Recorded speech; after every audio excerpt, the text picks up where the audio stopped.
effectuer la gestion des produits grâce au logiciel e-manager. Bonjour, je suis Évariste, développeur et concepteur de solutions informatiques chez Watson Soft. Dans cette nouvelle vidéo, nous allons voir comment effectuer la gestion des produits qui va nous amener à la gestion des stocks. Le but de cette vidéo, c'est de vous montrer premièrement comment d'abord enregistrer les informations en rapport avec les produits, voir comment on peut calculer les stocks de sécurité et les stocks d'alerte. Voilà pourquoi nous passons au clavier pour vous montrer comment ça marche. Comme nous l'avons dit dans notre introduction, nous allons voir la gestion des produits. Dans cette vidéo, nous allons traiter les informations en rapport avec les produits et les fournisseurs. Et si le temps nous permettra, nous allons voir plus tard comment on peut voir la gestion des approvisionnements. Mais la vidéo est destinée à faire d'abord le traitement des informations en rapport avec le produit et les fournisseurs. Alors nous cliquons sur notre menu. Dans notre menu, nous cliquons sur le bouton logistique. C'est là qu'on va faire la gestion des produits. Alors là, nous sommes sur l'interface du menu de la logistique. On peut retrouver plusieurs sous-menus qui sont là. Fournisseurs, commandes, approvisionnement, consommation des produits, des carburants, inventaire, etc. Alors, vous pouvez remarquer qu'à côté, ici, nous avons le tableau d'affichage des informations liées aux produits. Là, nous allons ajouter les produits dans notre base de données. On clique sur le bouton ajouter un produit qui est là. Alors, sur cette interface là, nous avons deux grandes zones. L'interface des produits, bien sûr. La première zone ici est dédiée aux informations relatives avec le produit. Et la seconde zone ici, c'est pour calculer les stocks d'alerte et les stocks de sécurité du produit. Alors, on commence d'abord par préciser les informations du produit. On enregistre le premier produit, c'est papier duplicateur. On va préciser la famille. La famille, c'est juste le regroupement des produits par rapport à leur nature. Comme dans le cas d'espèces, les papiers duplicateurs sont regroupés dans les fournitures des bureaux. On prend fourniture,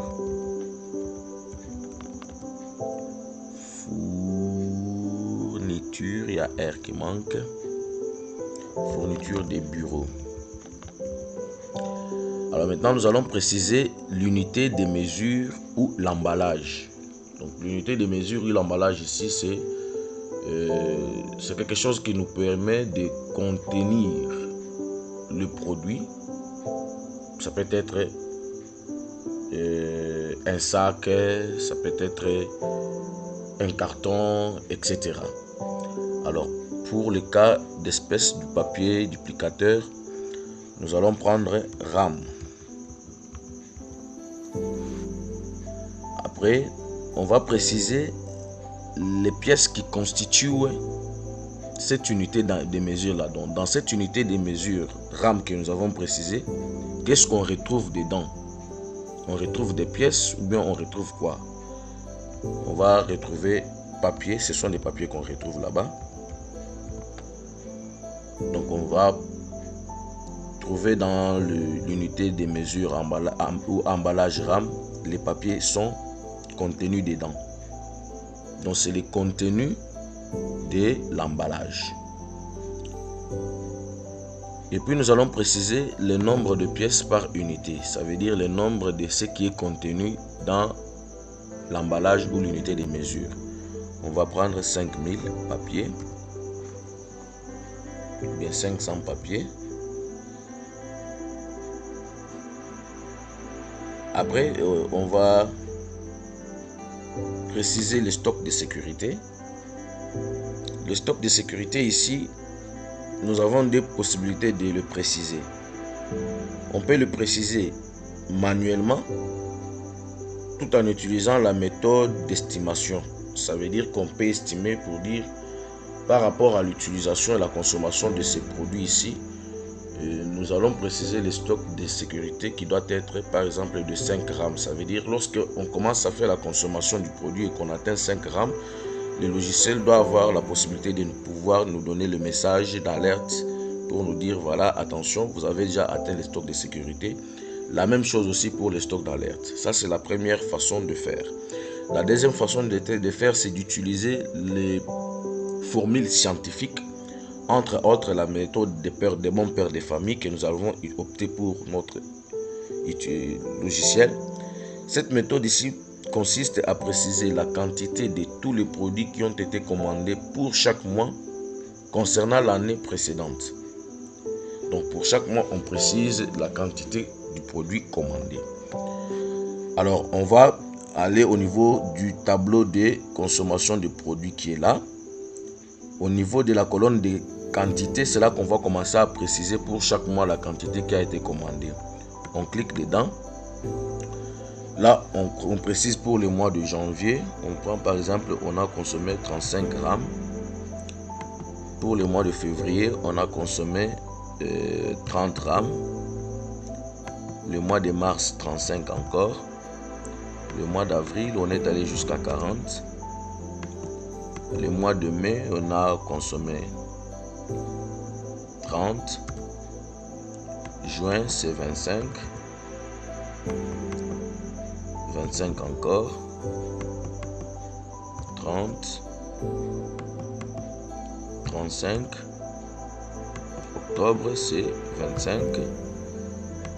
Décembre, 20. Novembre, 20. Décembre, 15 par exemple. Après avoir précisé les quantités commandées pour chaque mois, nous allons maintenant préciser le délai de livraison pour chaque commande. Donc le délai de livraison, c'est la période qui est comprise entre la date de la commande du produit auprès du fournisseur et la date de livraison du produit auprès du client. Là, nous allons préciser pour le mois de janvier le délai de livraison. On clique sur délai de livraison directement. Vous voyez que on commence à incrémenter les numérotations qui sont là-bas. On précise par exemple le délai de livraison était de 1 jour. C'est supposé qu'on a acheté le produit sur place. Alors, le mois de février, on prend par exemple 2 jours. Le reste du mois, on prend toujours 1 jour. 1 jour. Parce que tout a été acheté sur place. 1 jour. 1 jour. Là-bas, on peut mettre 2. 2 encore. 1. Pour le mois d'octobre, ça sera novembre plutôt, c'est 1. Et décembre, c'est 1. Alors, lorsque nous avons terminé à préciser les informations en rapport avec les consommations ou les commandes lancées et aussi le délai de livraison, nous allons cliquer sur le bouton qui est en bas, là, calculer les stocks de sécurité. Lorsqu'on clique, directement, vous allez voir qu'on nous a calculé automatiquement les stocks de sécurité et les stocks d'alerte. Donc, les stocks de sécurité ici, c'est des 3 RAM. Ça veut dire que lorsqu'on va commencer à consommer jusqu'à atteindre 3 RAM, là, il y aura un message pour nous dire, voilà, nous avons déjà atteint le stock de sécurité pour permettre à la structure de lancer encore une autre commande, d'avoir d'autres produits dans le stock afin d'éviter la rupture de stock. Les stocks d'alerte ici, c'est juste pour nous permettre d'avoir aussi l'alerte sur l'utilisation du produit au cas où on ne veut pas atteindre le stock de sécurité pour les garder. Alors le message d'alerte va apparaître lorsqu'on va consommer jusqu'à 4 RAM. Vous allez voir que si nous entrons sur le tableau de consommation du produit, en bas ici on a ajouté les informations en rapport avec le total annuel. Ça veut dire pour toute l'année on a consommé ou bien on a commandé 345 RAM de papier. Et la moyenne commandée par mois, on a calculé la moyenne, c'est 29 RAM par mois. La moyenne commandée par jour, bien utilisée par jour, ça fait 1 RAM. Et la moyenne maximale, c'est 2 RAM. De l'autre côté, ici, au niveau des délais de livraison, vous voyez qu'on a ajouté le délai de livraison qui est de 1,25 jours. Ça veut dire que pratiquement 1 jour. Et le délai maximal, donc ça c'est le délai moyen, et le délai maximal qui est de 2 jours. Alors lorsqu'on a déjà terminé comme ça, Là maintenant, nous allons cliquer sur les boutons valider. Lorsqu'on clique sur les boutons valider, directement on enregistre les produits dans la base de données. Vous pouvez le voir sur notre interface qui est là-bas. Voilà. Là maintenant, on continue à enregistrer l'autre produit. Nous pouvons enregistrer même 3-4 produits pour passer à autre chose. Le produit suivant, on va prendre stylo bleu. Stylo bleu.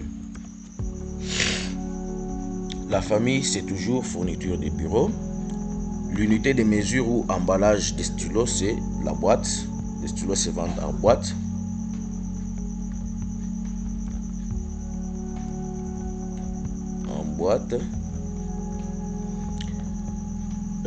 Alors, les contenus de la boîte ou bien les pièces qui sont contenues dans l'unité de mesure, c'est le stylo.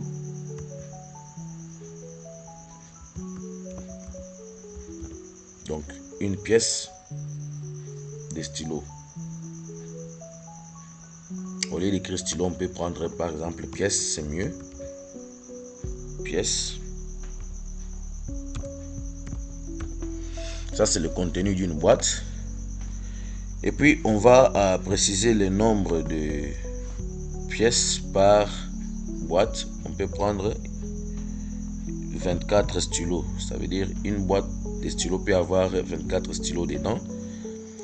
Et le stock de sécurité, cette fois-ci, nous allons aller avec la méthode de précision des stocks en rapport avec les utilisations. On va prendre la méthode de tâtonnement. On peut estimer pour dire que le stock de sécurité sera de 5 boîtes et le stock d'alerte sera de 7 boîtes. Alors on valide. On ajoute le produit suivant, c'est le stylo rouge.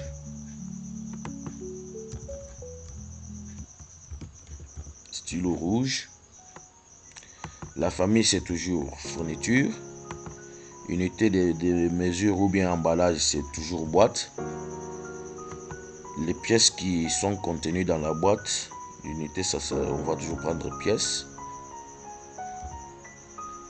La quantité pour une boîte, c'est toujours 24. Alors, le stock de sécurité, ici, on va prendre 3. Et le stock d'alerte, on va prendre 4. On valide. Après, maintenant, on ajoute les produits suivants, c'est les classeurs. Classeurs. La famille, c'est toujours fourniture des bureaux. Emballage, là, ça se vend par pièce. On peut prendre pièce.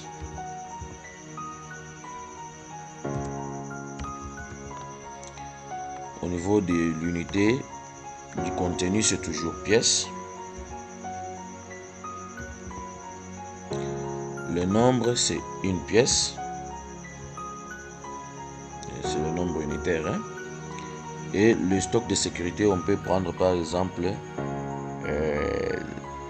4 pour le stock de sécurité et 5 pour le stock d'alerte. On enregistre. On met le dernier produit, c'est le désinfectant. Désinfectant.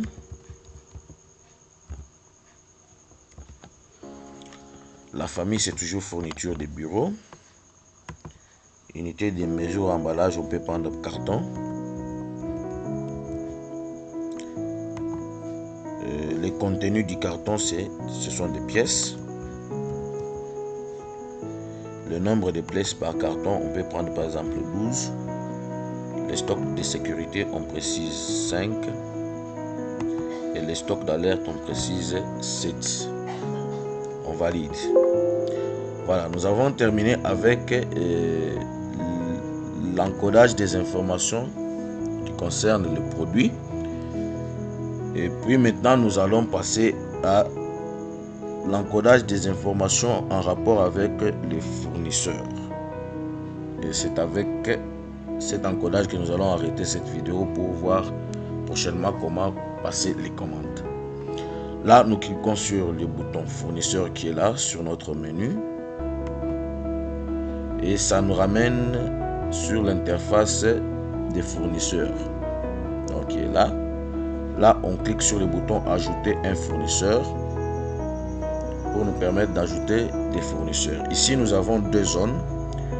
La première zone, ça renferme les informations générales sur le fournisseur, et la deuxième zone ici renferme les informations en rapport avec les dossiers de fournisseurs. Souvent, les structures travaillent toujours avec des fournisseurs, surtout pour les appels d'offres. Il faut d'abord passer par les recrutements, bien le recensement des fournisseurs, et étudier leurs dossiers. Tout cela, nous allons voir comment on va le faire dans les logiciels. On commence d'abord par renseigner les informations en rapport avec les fournisseurs. Les fournisseurs, souvent c'est une société auprès de laquelle la structure peut s'affilier ou s'abonner pour pouvoir recevoir le ravitaillement de tous les produits dont la structure a besoin. On commence avec les noms de la société. On prend par exemple la société IAC. L'adresse du fournisseur, on va mettre l'adresse de la société. En fait, on peut prendre le numéro 12 de l'avenue Magar.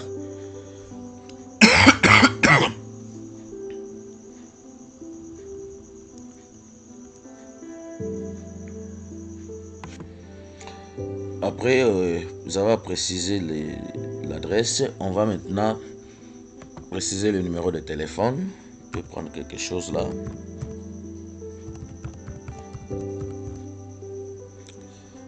Voilà. On va ajouter le numéro de compte bancaire du fournisseur s'il y en a. S'il n'y en a pas, on peut laisser vide ou bien mettre le XX comme ça. Mais c'est supposé que le fournisseur a un numéro de compte bancaire qu'on peut ajouter là-bas.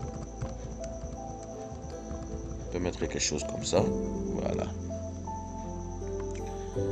Le nom du responsable de la société, c'est Monsieur Ahmed.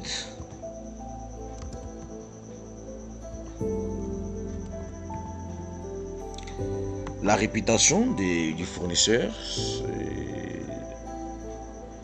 ce sont des informations qui sont très importantes en ce qui concerne l'étude des dossiers. Si on fait des choses vraiment sérieuses, le fournisseur a quelle réputation? Il a une bonne réputation, une mauvaise réputation. On va prendre bonne. Et puis on clique sur le bouton valider là-bas pour enregistrer le fournisseur. Lorsque le fournisseur est enregistré, maintenant nous allons passer au traitement du dossier du fournisseur. Le traitement du dossier du fournisseur qui consiste à enregistrer les documents que le fournisseur a fournis à la structure pour pouvoir constituer les dossiers. Et à l'issue de ces dossiers-là, à l'issue de cette constitution des dossiers, se passera maintenant l'étude pour voir si le fournisseur peut être agréé ou pas. Alors, on va commencer d'abord par préciser les fournisseurs en question. Donc là, on a écrit afficher la liste des fournisseurs. On clique sur la petite flèche là. Là, on nous affiche la liste des fournisseurs que nous avons. Pour le moment, il n'y a qu'un seul. On prend IAC. Alors ici, cette opération est en double nature. Ça veut dire qu'il y a la possibilité d'enregistrer les informations avec les dossiers qui sont les documents qui constituent les dossiers. Et ces documents-là peuvent être directement numérisés pour permettre la visualisation en cas par exemple d'audit, pour savoir si réellement les documents du fournisseur sont convenables. Alors, il y a maintenant deux possibilités d'enregistrer les documents ici. Les documents s'enregistrent sous deux formats. Le premier format, là on clique au niveau du format des documents, c'est le format image. C'est en cas où le document a été scanné en image. Soit l'autre format, c'est le format PDF. Là, c'est au cas où le document a été scanné sur PDF. Moi, je prends PDF. Alors, nous allons parcourir sur notre répertoire de la machine, voir là où se trouve ce document-là, et que nous allons maintenant importer ici sur le logiciel. On clique sur les documents, parcourir les documents, voulais-je dire. Là, directement, on tombe sur l'interface de l'explorateur des fichiers. On peut chercher un document quelque part là. là-bas. Je vais chercher juste un document, comme par exemple le dossier.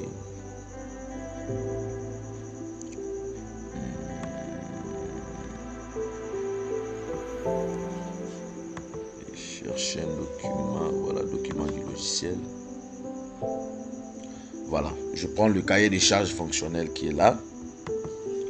Je sélectionne le fichier PDF qui est là, cahier des charges fonctionnelles. On clique sur ouvrir. Directement, lorsqu'on clique sur ouvrir, vous voyez qu'en bas ici, on récupère le nom du document tel que ça a été renommé sur la machine. Et ici, maintenant, nous allons intituler les documents, donner la description. Ça sera par exemple cahier des charges. Cahier de charges. Et là, maintenant, nous allons cliquer sur le bouton valider pour enregistrer l'information. On nous dit l'information est enregistrée. Très bien. Là, on nous affiche tous les documents qui sont dans notre base de données. Vous voyez le document suivant ici, c'est celui que je viens d'enregistrer. Bon, là-bas, c'était... Je peux laisser celui qui est là. Alors, si nous avons besoin de visualiser ces documents, on clique seulement sur l'œil là. Alors, lorsqu'on clique sur l'œil, vous allez voir qu'il y a une interface qui apparaît pour nous permettre de faire la lecture. Vous voyez le document qui est là-bas. Très bien. On peut quitter. Vous voyez que les fichiers et les logiciels vous permettent de numériser les documents et de les garder dans la base de données pour permettre l'audit. Je peux ajouter les documents suivants toujours avec EAC. Les documents suivants, je peux prendre le statut. Je m'excuse. Le statut, il est où? Bon, on peut prendre même par exemple la patente là. On ajoute. On va renommer l'intitulé du document, c'est patente. On valide. L'enregistrement effectué. Directement, on a ajouté à notre base de données. Si je vais visualiser la patente là, je clique sur l'œil. Directement, là, je peux voir la patente qui est là. Voilà, ça a été scanné. Et c'est comme ça qu'on fait.